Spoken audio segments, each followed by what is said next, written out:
পক্ষ থেকে সকলকে স্বাগত। আমি প্রগতি শুরু করছি আজকের সংবাদ। বড় সড়ক পথ দুর্ঘটনার হাত থেকে রক্ষা পেল যাত্রী বোঝাই টুরিস্ট বাস। ঘটনা পশ্চিম মেদিনীপুরের কেশিয়ারি থানার অন্তর্গত কলাবনী 16 নম্বর জাতীয় সড়কে। বড়সড় পথ দুর্ঘটনার হাত থেকে রক্ষা পেল যাত্রী বোঝাই টুরিস্ট বাস। ঘটনা পশ্চিম মেদিনীপুরের কেশিয়ারি থানার অন্তর্গত কলাবনী 16 নম্বর জাতীয় সড়কে। জানা যায় গত 18ই মার্চ পশ্চিম বর্ধমান থেকে প্রায় 70 জন যাত্রী নিয়ে পুরীর উদ্দেশ্যে বেরিয়েছিল একটি টুরিস্ট বাস।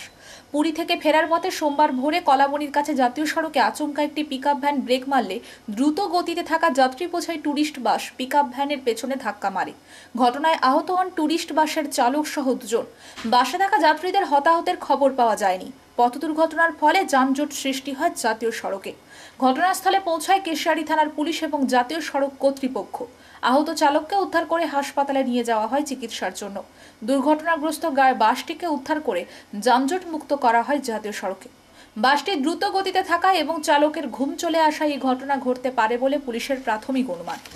দুর্ঘটনার জন্য পুলিশকে দায়ী করেছেন বাস যাত্রীরা। তাদের অভিযোগ, পুলিশ ভ্যানের এক অফিসার গাড়ির চালকের মুখে টর্চ মারায় এই ঘটনা ঘটেছে। পুলিশ ব্যারিকেড ঘিরে তোলা আদায় করছে বলে অভিযোগ।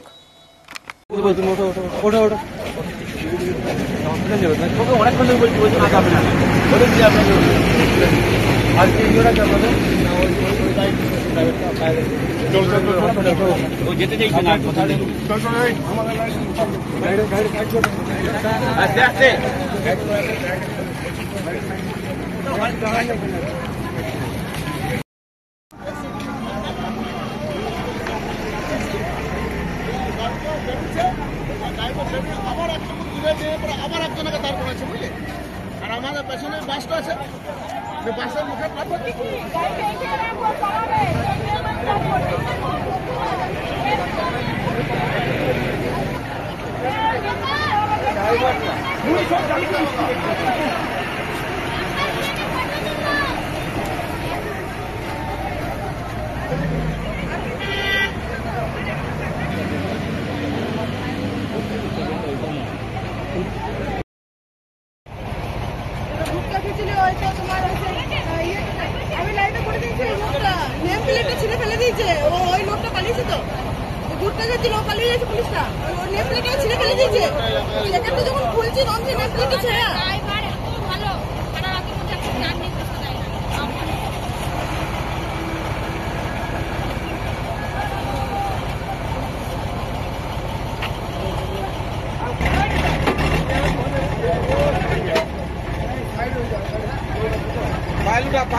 বড়বাজার থেকে পুরী হয়েছিল ঘুরতে। 7 দিনের ট্যুর ছিল, আজকে লাস্ট দিন আমাদের বাড়ি ফেরার দিন। হঠাৎ করে গাড়িটা ডিভাইডারের কাছে পুলিশের কোনো একটা কিছু ব্যাপার হয় যে গাড়িটা অ্যাক্সিডেন্ট করে একটা ছোট পিক আপকে, তো তার কারণে আমরা খুবই ড্রাইভারও আহত হয়েছে, আমাদেরও প্যাসেঞ্জারের কিছু আহত হয়েছে। তো এখন অবস্থায় পুলিশ এসছে, ওদের ব্যবস্থা পদক্ষেপ নিচ্ছে, কিছু বলছে কিছু ব্যবস্থা করে দেবে, এখনো পর্যন্ত সেটা এখনো হয়নি। কতজন আহত হয়েছে? আহত হয়েছে একজন ড্রাইভার আহত হয়েছে, হারাসি একটু লেগেছে, আর বাকিতে হালকা ফুলকা লেগেছে, খুব একটা মেজর কিছু হয়নি। আপনার নাম? পরিচিত ভান্ডার ছিল গাডওয়াল ঘাড়া, গাডওয়াল পুরো গেড়ে আছে, আমাকে সেইভাবে সোলো করতে হবে। তো সেইভাবে সোলো করে আসছিলাম, আর বাসটা ভালোই রানিংয়ে ছিল, ব্রেক মারে না, এসে পেছনে মেরে দিয়েছে। কি জন্য আপনি হঠাৎ ব্রেক মারলেন? আমি ব্রেক মারি না, ও পুলিশগুলো লাইট দেখাচ্ছিল, যেমন লাইট দেখাচ্ছিল গাডওয়াল গেড়ে, তো গাডওয়ালটাকে সামলিয়ে আমাকে যেতে পার হতে হবে, পার হতে হবে, গাডওয়াল সামলে আমাকে পার হতে হবে। তো সেই হিসেবে পার হচ্ছিলাম আমি, তো বাস এসে পেছনে মেরে দিয়েছে। বাসটা কি দ্রুত গতিতে ছিল? বাসটা ভালোই গতিতে ছিল। আপনার নাম? আমার নাম আমরা 7 দিনের জন্য পুরী গেছিলাম। পুরী থেকে বাড়ি ফিরছি, তীর্থস্থান থেকে বাড়ি ফিরছি। হঠাৎ মাঝ রাস্তায় একটা ছোট ভ্যানকে ওই পুলিশগুলো দাঁড় করে, মানে হয়তো টর্চ মেরেছে বা কিছু লাইট দিয়েছে, তো ওরা ওই গাড়িটাকে ধাক্কা মেরে, আমাদের গাড়িটা পিকআপে ছিল, ঠিক আছে, প্রায় 60-70 ছিল। তো ওই গাড়িটা যখন আমাদের আসছে, হঠাৎ মাঝ রাস্তাতে ওই মাঝ রাস্তাতে ওই গাড়িটাকে টর্চ মারে, ড্রাইভারের চোখে লাগে, তো সেই ড্রাইভারটা ওই গাড়িটাকে মারে।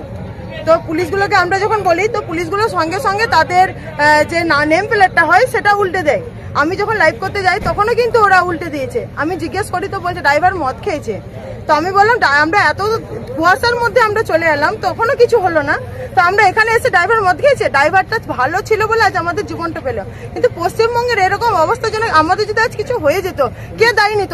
লাইন লাইন অ্যাম্বুলেন্স আসতো, আমাদের ডেড বডি নিয়ে যেত, বাড়িতে ফোন করতো যে এরা মারা গেছে। এর থেকে আর কি হতো? আর কিছু হতো না। কতজন আহত হয়েছে? আহত হয়েছে প্রায় 2-3 জন আহত হয়েছে, আর বাকিগুলো হালকা টালকা লেগেছে, কাঁচগুলো চোখে লেগেছে অনেকের, যারা কেবিনে ছিল। কি কারণে মূলত হয়েছে বলে মনে হচ্ছে? কি কারণ তো বলতে, আমরা যখন যাচ্ছিলাম যেটা শুনলাম যে দেখলাম ভ্যানটা সামনে ছিল, সেই ভ্যানটাকে আমাদের গাড়িটা যেহেতু 60-70 ছিল, সেই জন্য হট করে তো দাঁড়াতে পারে না, কিন্তু ওরা ব্যারিকেড দিয়ে দিয়েছিল, তার জন্য আমাদের ওই গাড়িটাতে ধাক্কা। দাঁতন 2 ব্লকের যে সমস্ত ভাঙাচোরা রাস্তা রয়েছে তা বিধানসভা নির্বাচনের আগে সমস্ত রাস্তা ঝাঁ চকচকে হবে। এই রাজ্য সরকার সেই দিকে বিশেষ নজর দিচ্ছেন। সোমবার সাবড়ায় একটি রাস্তার কাজের সূচনা করে এই কথা বলেন এলাকার বিধায়ক বিক্রম চন্দ্র প্রধান। দাঁতন 2 ব্লকের যে সমস্ত ভাঙাচোরা রাস্তা রয়েছে তা বিধানসভা নির্বাচনের আগে সমস্ত রাস্তা ঝাঁ চকচকে হবে। এই রাজ্য সরকার সেই দিকে বিশেষ নজর দিচ্ছেন। সোমবার সাবড়ায় একটি রাস্তার কাজের সূচনা করে এই কথা বলেন এলাকার বিধায়ক বিক্রম প্রধান। উল্লেখ থাকে, সাবড়া থেকে মনোহরপুর পর্যন্ত যে পাকা রাস্তাটি রয়েছে তা অবস্থা বেহাল ছিল দীর্ঘদিন ধরে। এবারে দুয়ারে সরকার শিবিরে সাবড়ায় এসেছিলেন জেলা শাসক। তিনি এলাকাবাসীর কি অভিযোগ রয়েছে তা নিজ মুখে শুনেছিলেন, আর তারপরে এই রাস্তার কথা জানিয়েছিলেন এলাকার বিধায়ক সহ এলাকার বাসিন্দারা। আর সেইভাবে এই রাস্তা যাতে দ্রুত করা যায় তার জন্য টাকা বরাদ্দ করেছে রাজ্য সরকার। সেই মতো কাজ শুরু হলো। অপরদিকে ধনেশ্বরপুর থেকে মোহনপুর রাস্তার কাজও দ্রুত শুরু হবে বলে বিধায়ক জানান। এই দিন অন্যান্য দল ছেড়ে বেশ কিছু সমর্থক শাসক দল তৃণমূল কংগ্রেসে যোগ দিলেন। তাদের হাতে দলীয় পতাকা তুলে দিলেন এলাকার বিধায়ক বিক্রম প্রধান। তিনি বলেন, বিধানসভা নির্বাচনের আগে দাঁতন 2 ব্লকের সমস্ত রাস্তা মেরামত হবে। আমাদের সভাপতি বন্দে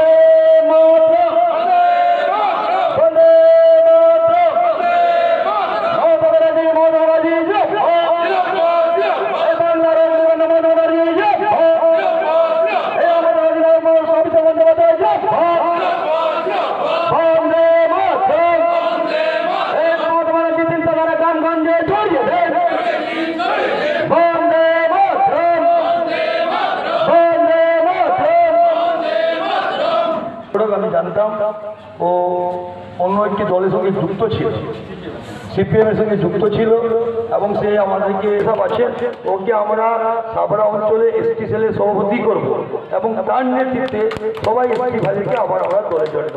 আমি বিধায়ককে বলবো দু একটি কথা বলার জন্য। আমরা এখান থেকে সবাই আপনাকে নিমন্ত্রণ আছে অলরেডি, আগে থেকে আমরা কালকে মিটিং করেছিলাম, সবাই সাবড়া একটা ইফতার পাঠিয়েছে, সর্বধর্ম মিলে আমরা সবাই একটা ইফতার করি, সবাই থেকে দাঁতন 1 ব্লকের 3 নম্বর মনোহরপুর জিপি মানে ন্যাশনাল হাইওয়ে পর্যন্ত যে রাস্তার সংযোগ, সেই রাস্তাটা আমরা আবেদন রেখেছিলাম। আমি ধন্যবাদ জানাবো এখান থেকে আমাদের পশ্চিম মেদিনীপুর জেলার সম্মানীয় ডিএম সাহেব খুরশিদ আলী কাদরি মহোদয় আইএএস, তিনি সাবড়াতে একটি কর্মসূচিতে এসেছিলেন, সরকারি কর্মসূচি। খুব কম সময়ের মধ্যে এই রাস্তা স্যাংশন হয়েছে। আর সেখানে এলাকার মানুষজন সহ আমি আবেদন করেছিলাম আমাদের ডিএম সাহেবকে যে এই রাস্তা আমার আসতে দেরি হলো, এত খারাপ হয়েছে রাস্তা, আমি আসতে দেরি হয়েছে আমার রাস্তা। তো এই রাস্তাটা যদি খুব তাড়াতাড়ি শীঘ্রই এটাকে মেরামত না করা হয় তাহলে আগামী দিনে যান চলাচল একদম বন্ধ হয়ে যাবে। আরেকটা আমাদের অত্যন্ত গুরুত্বপূর্ণ রাস্তা, যেটা আমাদের ধনেশ্বরপুর থেকে মোহনপুর, যে 24 কিলোমিটার রাস্তা, এটা আমরা আবেদন করেছিলাম আমাদের সরকারের কাছে। আমি এলাকার বিধায়ক হিসাবে বিধানসভাতে এটা আমি মাননীয় মন্ত্রী পূর্ত দপ্তরের মন্ত্রীর কাছে আমি আবেদন রেখেছিলাম, কোশ্চেন করেছিলাম। তিনি উত্তরে বলেছিলেন যে এই রাস্তা আমার নয়, এটা জেলা পরিষদ আমাদেরকে যদি হ্যান্ড ওভার করে দেয় তাহলে কিন্তু এই রাস্তা আমরা স্বীকৃতি করে দেব। তো জেলা পরিষদ হ্যান্ড ওভার করেছে 7 কিলোমিটার, সেটা করেছে মোহনপুর থেকে জেনকাপুর, বাকি জেনকাপুর থেকে ধনেশ্বরপুর এটা পিএমজিএসআই 3-তে এটা তার উন্নতিকরণ হবে এবং চওড়া হবে এবং ভালো রাস্তা তৈরি হবে। তার টেন্ডারও হয়ে গেছে, খুব শীঘ্রই সেটাও আমরা শিলান্যাস করব, তারপরে কাজ শুরু হবে। নির্বাচনের আগে দাঁতন বিধানসভা এলাকায় দাঁতন 2 নম্বর ব্লকে বিভিন্ন রাস্তা যেগুলো খারাপ আছে সেগুলো আমরা মানুষের চলাচলের যোগ্য করে তুলব। এবং এই রাস্তার পাশে আমাকে ব্লকের সভাপতি, আমাদের যে কর্মাধ্যক্ষ ইফতেখার আলী, তিনি বলছিলেন যে কাঠপুর থেকে আরেকটি রাস্তা যেটা 2.5-3 কিলোমিটার, এই রাস্তা কথা সেটা আমরা চিঠিতে পাঠিয়েছি, এসআরডিএতেও পাঠানো হয়েছে, দপ্তরেও পাঠানো হয়েছে। শীঘ্রই সেটাও কাজ শুরু হবে, মানে টেন্ডার হবে। টেন্ডার হলে আপনারা সব জানতে পারবেন। এটা আমাদের আরেকটা এই এলাকার মানুষের দাবি আমার কাছে অনেকে বললেন, এখানে একটা বাজার গঞ্জ গড়ে উঠেছে, আজকে এই এলাকার অত্যন্ত ডেভেলপমেন্ট হয়েছে, উন্নয়ন হয়েছে। তো তাই এই এলাকার মানুষজন বলছেন এখানে একটা হাইমাস লাইট, আর আমি ঘোষণা করছি আমি হাইমাস লাইট একটা আমি আগামী 7 দিনের মধ্যে আমি ঠিক করে দেবো ডিএমকে, যাতে খুব শীঘ্রই টেন্ডার হয়ে এখানে লাইটটা বসতে পারে এবং লাইট থাকলে এই এলাকার আমাদের সবথেকে এলাকার মানুষের নিরাপত্তা থেকে শুরু করে এই ব্যবসায়ী বন্ধুদের তাদের ব্যবসা বাণিজ্য করতে সবথেকে সুবিধা হবে। পথচলতি মানুষ থেকে এলাকার মানুষদের সবথেকে বেশি। শিলাবৃষ্টিতে ভেঙেছে একাধিক বাড়ির অ্যাসবেস্টর, নষ্ট বিঘার পর বিঘা চাষ জমি, মাথায় হাত সাধারণ মানুষজন থেকে শুরু করে চাষিদের। ক্ষতিপূরণের দাবিতে সোমবার ঝাড়গ্রাম ও চৌদ্রি রাজ্য সড়ক অবরোধ করে গ্রামবাসীরা। শিলাবৃষ্টিতে ভেঙেছে একাধিক বাড়ির অ্যাসবেস্টর, নষ্ট বিঘার পর বিঘা চাষ জমি, মাথায় হাত সাধারণ মানুষজন থেকে শুরু করে চাষিদের। ক্ষতিপূরণের দাবিতে সোমবার ঝাড়গ্রাম ও চৌদ্রি রাজ্য সড়ক অবরোধ করে গ্রামবাসীরা। শিলাবৃষ্টির ফলে ঝাড়গ্রাম ব্লকের পায়রাগুড়ি, পাথরপদা, পেটবিন্দি এলাকায় ব্যাপক চাষের ক্ষয়ক্ষতি হয়।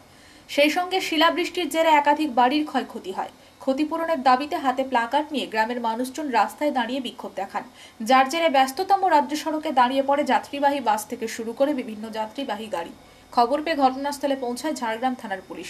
এলাকার বাসিন্দাদের বক্তব্য, ক্ষতিপূরণের আশ্বাস না পাওয়া পর্যন্ত তারা পথ অবরোধ চালিয়ে যাবেন।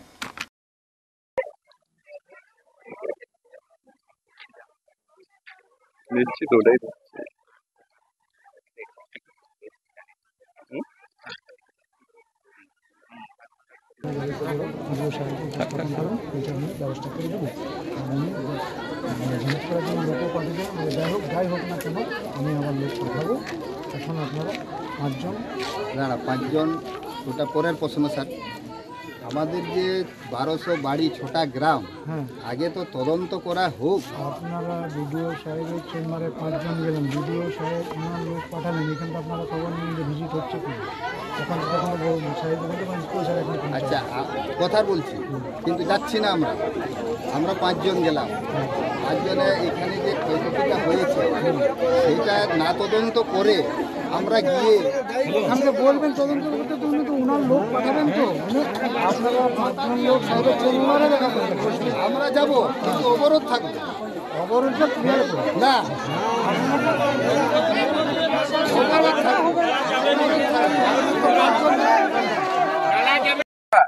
আমি এই যে আমাদের এই যে শিলাবৃষ্টিতে যে বাড়ি ঘর জমি জায়গা যা কিছু যে ক্ষতি হয়েছে কেউ মানে আসেনি।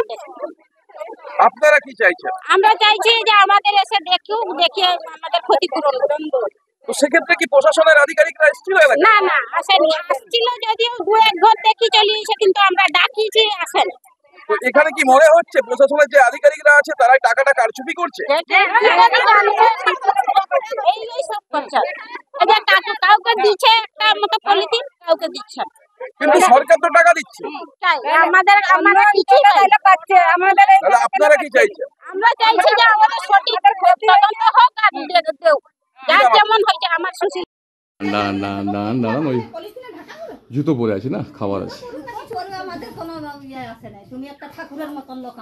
না ঠাকুর হতে, এই ঠাকুর হতে পারবো না। দেখা যাচ্ছে। আচ্ছা আরেকটা বাড়ি দেখিয়ে দিব। আসো, না এদিকে সবগুলাই দেখাই দাও। কারণ আমি পাঁচামি গেছিলাম তো, পাঁচামিতে ছবিগুলো করেছি।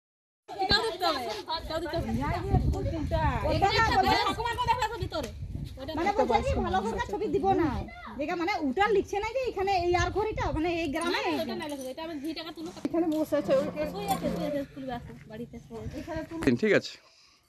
কি করে থাকে আর বনে পাত পালাও নাই যে লোককে আনি করি পাতা রিপিউ কি খাবে সেটারও যে নেই, কিছুই নেই। এই বুড়িটার ছবিটা এটাই ভাইরাল হবে ঠাকমা বয়স্ক মানুষ এটা তো লিখছে না যে এটা অমুক রানার ঘর, মানে ওইটা ওই গ্রামে অবস্থা এইভাবে লেখছে না, কিন্তু ছবিটা মানুষটা শুয়ে আছে এই মানুষটা ওই যে করে না একবারও বিক্রি করেননি, তাহলে ওর কি হবে?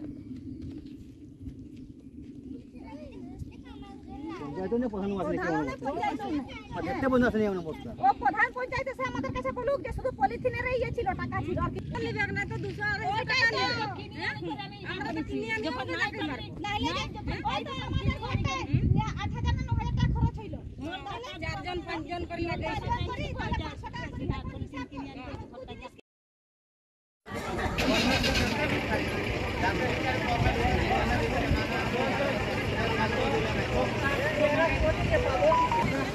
আরে মিথ্যা প্রতিশ্রুতি দিচ্ছে সবাইকে, মিথ্যা নাই কি প্রধান যদি দুরকম কথা বলতে পারে, অনেক রকম তখনই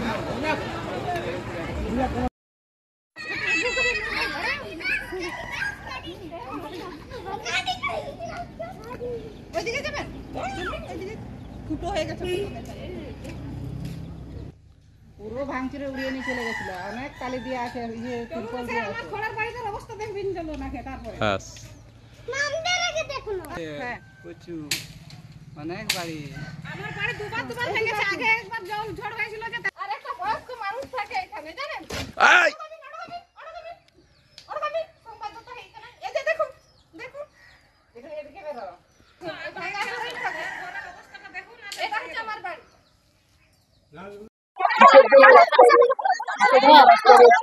আমাদের ঘরে জল বৃষ্টি সবে বড় বড় ছিল, সব এডভেস্টার ভেঙে গেছে, একটুকু মানে দাঁড়াইবার জায়গা নেই। তারপরে আমাদের জমিনে ধান গেছে, হ্যাঁ আমরা যে কোনখানে দাঁড়াবো তার কোনো ঠিক নেই। তারপরে যখন বৃষ্টি দেখলে আমাদের যে ভয় লাগে, কাঁদছি আমরা সবাই। হ্যাঁ অফিসে সব কেউ আসেনি কেউ দেখেনি, ঘরে ঢুকলো নি, বলে হ্যাঁ ঠিক আছে একটা 500 টাকার দামের পলিথিন, এখানে 200-250 ঘর গেছে, 10টা পলিথিন পেয়েছে, হ্যাঁ 10টাও নেই গরিব মানুষের জন্য সরকার সেটাই তো। এই যে আমরা আধিকারিক বা যারা রয়েছে তারা কি আপনাদের দিচ্ছে না? না, কেউ দেখতে চাইছেন। আমাদের 70-80 হাজার টাকার মানে স্পেশাল গেছে, আমাদের ঘরের ক্ষতিপূরণ আমাদের চাই। কিছু না, আমাদের 1200 বাড়ি ভেঙে চুরমার হয়ে গেছে। সেই কৃষি জমি যে চাষ হয়েছে তার হিসাব দিতে পারছি না, মানে ব্যাপক জমি, কাল্লা থেকে ঝিঙ্গা থেকে ধানের থেকে গাছপাত থেকে সমস্ত ক্ষতি, ঘর বাড়ি শেষ হয়ে গেছে। তো আমাদের এখানে যে মানুষগুলো আমরা যেভাবে দুর্ভাগ্য বসবাস করে আছি, সেই বসবাস করার জন্য আমাদের সুব্যবস্থা করার জন্য বিডিও ম্যাডামকে এখানে চাই, এই ব্যবস্থা করুক। ব্লকের যারা অধিকারীরা আছেন তারা এখানে আসবেন, কৃষি দপ্তর কিষাণ মান্ডি যে অফিসার আছে সেই কৃষি দপ্তরটা চাষটা দেখুক, আর বিডিও ম্যাডাম এখানে দেখার 1200 যেখানে ঘর 6টা গ্রাম পুঙ্খানুপুঙ্খু তদন্ত করুক, যেখানে ভুলবশত আমাদের অ্যাপ্লিকেশন দেওয়া আছে আর সকাল রাত হয়ে যাচ্ছে, সকাল হয়ে যাচ্ছে, অ্যাপ্লিকেশন আমাদের শেষ হচ্ছে না, এত এখানে দুর্ঘটনা ঘটেছে। কিন্তু সেই ঘটনা আমরা সমাধান করব কোথায়, বুঝাবো কাকে? আমরা অফিস গেলে তো অফিসের মতো বলছে এখানে জমা দিয়ে যান, ওখানে হবে, এখানে বললে ওখানে হবে। তাহলে এইখানে যখন আমরা সবাইকে পাবো, এখানে সমস্যার সমাধান করতে হবে বিডিও ম্যাডামকে, কৃষি দপ্তর কিষাণ মান্ডি অফিসারকে। এটাই হচ্ছে আমাদের দাবি, আর এটা যতক্ষণ না আসছেন উনারা, আমরা এখানে থেকে অবরোধ উঠবে না। কি না বিনোদ? খারাপ হচ্ছে ট্রান্সফরমার, বিদ্যুৎ সরবরাহে নিয়মিত লো ভোল্টেজের সমস্যা সমাধানে ঝাড়গ্রামের গোপীবল্লভপুরের স্টেশন ম্যানেজারের কাছে দাবি জানালেন গোপীবল্লভপুর 1 নম্বর ব্লকের আরুমপুর 6 নম্বর অঞ্চলের পিরাশিমুল গ্রামের বিদ্যুৎ গ্রাহকরা। খারাপ হয়েছে ট্রান্সফরমার, বিদ্যুৎ সরবরাহে নিয়মিত লো ভোল্টেজের সমস্যা সমস্যা সমাধানে ঝাড়গ্রামের গোপীবল্লভপুরের স্টেশন ম্যানেজারের কাছে দাবি জানালেন গোপীবল্লভপুর 1 নম্বর ব্লকের আলমপুর 6 নম্বর অঞ্চলের পিরাশিমূল গ্রামের বিদ্যুৎ গ্রাহকরা। সোমবার প্রতিনিধিমূলকভাবে গ্রামের সমস্ত বিদ্যুৎ গ্রাহকের স্বাক্ষর সম্বলিত লিখিত আবেদন পেশ করা হয় গোপীবল্লভপুর সাব স্টেশনের ম্যানেজারের কাছে। প্রায় 7-8 জনের প্রতিনিধি দল লিখিত প্রতিলিপি জমা দেন। পিরাশিমূল গ্রামের বাসিন্দাদের দাবি, দীর্ঘদিন ধরে গ্রামের ট্রান্সফরমারের লো ভোল্টেজ সমস্যা চলছে। উত্তরপাড়ার ট্রান্সফরমার বিকল হয়ে যাওয়ার জন্য এই সমস্যা চলছে। এর মধ্যে গত কদিন ধরে তীব্র গরমে বাড়ির বৈদ্যুতিক ফ্যান পর্যন্ত চলছে না। তাই সমস্যা সমাধানের জন্য ট্রান্সফরমার পরিবর্তন করার আবেদন জানান। পাশাপাশি এই দিন বিদ্যুৎ দপ্তরে আসা প্রতিনিধিরা জানান, স্টেশন ম্যানেজার দ্রুত খারাপ ট্রান্সফরমার চেঞ্জ করে দেওয়ার প্রতিশ্রুতি দিয়েছেন।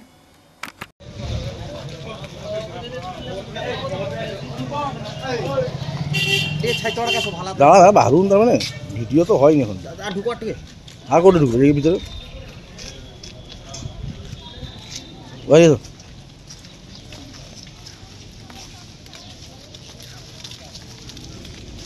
আজকে এসেছিলাম, আমাদের দীর্ঘদিন ধরে পিরাশিমূল গ্রামে লো ভোল্টেজ চলছে। আর মানে লাইনের যে অবস্থা, কিছু চালানো যাচ্ছে না, ফ্যান টিভি কিছুই চলছে না। আর তার জন্য এখানে জানাতে এসেছি যাতে মিটারটা ইয়েটা চেঞ্জ করা হয়, ট্রান্সফরমারটা। কতদিন ধরে সমস্যাটা হচ্ছে? এই সমস্যাটা ধরুন বছর 3 হলো হয়েছে। জানিয়েছিলেন এটা? না, এর আগে লিখিতভাবে জানানো হয়নি, তবে যারা সার্ভিস করতে যায় ওদের জানানো হয়েছে বারবার। আচ্ছা, যে আজকে আপনারা কি লিখিত জমা দিলেন? হ্যাঁ, আজকে সাহেবের কাছে লিখিত জমা দিলাম। কি আশ্বাস পেলেন ওখান থেকে? হ্যাঁ, সাহেব তো বললেন 2-3 দিনের মধ্যে হয়ে যাবে। কতগুলো ওই অঞ্চলের মধ্যে কত মানুষ সমস্যায় পড়ছিলেন? বেশি, মিনিমাম 100 ফ্যামিলি হয়ে যাবে। চাষের ক্ষেত্রেও কি সমস্যা হচ্ছে বৈদ্যুতিক এই ট্রান্সফরমারের? হ্যাঁ, চাষের ক্ষেত্রেও সমস্যা হচ্ছে। জায়গার নাম? পিরাশিমূল, আলমপুর পিরাশিমূল। আপনার নাম? সংবাদ এই পর্যন্ত। নমস্কার।